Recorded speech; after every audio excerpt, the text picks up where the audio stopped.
নারায়ণগঞ্জের সোনারগাঁয়ের শম্ভুপুরা ইউনিয়নের চরকিশোরগঞ্জ গ্রামের বাসিন্দা কবির হোসেন তার পরিবারের ভাগ্য ফেরাতে প্রবাসে গিয়ে লাশ হয়ে ফিরেছেন।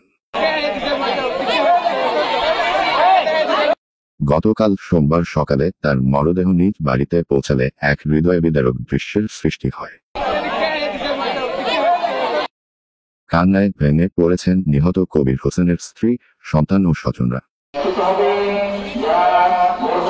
স্বামীর লাশ দেখে বাকরুদ্ধ হয়ে পড়েছেন স্ত্রী কোহিনুর বেগম। মুন্সিগঞ্জ জেলার টঙ্গিবাড়ির কাইজ এলাকার জাহিদ ও তার সহযোগী কালাম হোসেন মান্নান নামের দুই আদম ব্যবসায়ী ৮ লাখ টাকার বিনিময়ে তাকে তুরস্ক পাঠানোর কথা বলে প্রতারণা করে, কিন্তু তাকে তুরস্ক না নিয়ে গিয়ে উজবেকিস্তানে আটকে রাখে। দীর্ঘদিন সেখানে অবহেলায় রাখার পর কবির হোসেন মারা যান। নিহতের ফুফাতো ভাই রফিকুল ইসলাম জানান, আমার ভাই 2 ছেলে 3 মেয়েকে রেখে গেল। তার স্বপ্ন ছিল ভালো কিছু করার, কিন্তু সে প্রতারিত হলো। তার ঘরের দরজা পর্যন্ত নাই, পুরানো কাপড় দিয়ে ঢেকে রাখত। এখন এই পরিবার কিভাবে চলবে? দিয়া কইলাম যে ভাই, এই যে বরাবের পানি খাইয়া আর বরাবের পানি দিয়া গোসল কইরা আর খাইয়া না খায় মানুষ কত।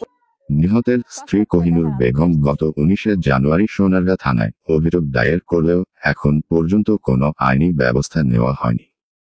পুলিশের গরিমসির অভিযোগ তুলেছেন স্বজনরা। একটি পরিবারের স্বপ্ন ভেঙে চুরমার হয়ে গেল।